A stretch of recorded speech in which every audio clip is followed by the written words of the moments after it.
Early detention ఒకటైతే, మనం detention చేసిన తర్వాత తొందరగా వైద్యం చేసుకోవడం మరొక ఎత్తు. సరైన వైద్యం చేసుకోవడం.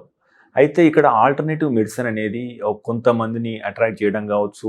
ఇది ఖర్చు ఎక్కువై అటువైపు అందంగా మాట్లాడి, తీయగా మాట్లాడడం వల్ల అటువైపు వెళ్ళిపోవడం కావచ్చు. ఇది జరుగుతోంది. తద్వారా కొంతమంది అది ముదిరిన తర్వాత తిరిగి ఎవిడెన్స్ బేస్డ్ వైద్యానికి రావడం జరుగుతుంది. అయితే ఇప్పుడు గవర్నమెంట్ కూడా కొంత ఆయుష్ డిపార్ట్మెంట్ పెట్టింది. లేకపోతే ఆయుర్వేదం బోర్డులు నడుస్తున్నాయి. సో క్యాన్సర్ డిటెక్ట్ అయిపోయిన తర్వాత నేను ఆయుర్వేదం వైద్యం ఫస్ట్ తీసుకుంటా అనే వారికి మీ సలహా ఏంటి? సో దీనిపై ఏం చెప్తారు సార్? వెరీ ఇంపార్టెంట్ క్వశ్చన్ అండి. సో ఇప్పుడు మీరు క్యాన్సర్ వైద్యం మేము కీమోథెరపీ అంటాం, యాంటీ క్యాన్సర్ డ్రగ్స్ అంటాం, ఇమ్యూనోథెరపీ అంటాం. ఇవన్నీ మెజారిటీ ఆఫ్ ద డ్రగ్స్ ఆయుర్వేదం నుంచి వచ్చిన డ్రగ్స్ అండి.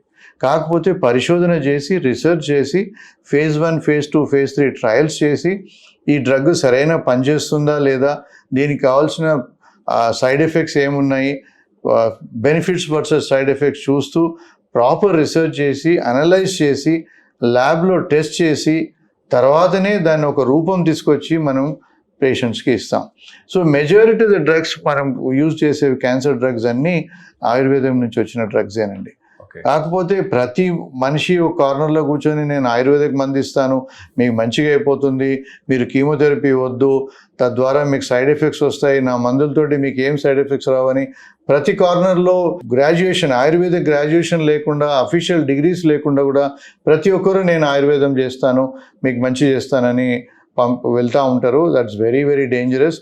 ఆ ఫస్ట్ స్టేజ్ నుంచి థర్డ్ స్టేజ్ అయిన తర్వాత మళ్ళీ మా దగ్గరకు వచ్చి వైద్యం చేయండి డాక్టర్ గారు అంటారు. That there is no treatment as of now. ఆయుర్వేదం డిగ్రీ ఉన్న డాక్టర్ కూడా క్యాన్సర్ని ట్రీట్ చేయడానికి వీలు చేయకూడదు, చాలా తప్పు.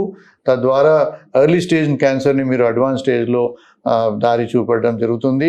అనవసరంగా ప్రాణానికి ముప్పు వస్తుంది. 62 లక్షల మంది ప్రజల్లో మెడ్ ప్లస్ బ్రాండ్ మెడిసిన్స్ కి మారడం వలన 915 కోట్ల రూపాయలు సేవ్ చేసుకున్నారు. అదే మెడిసిన్స్ అదే క్వాలిటీతో 50 to 80% డిస్కౌంట్లు.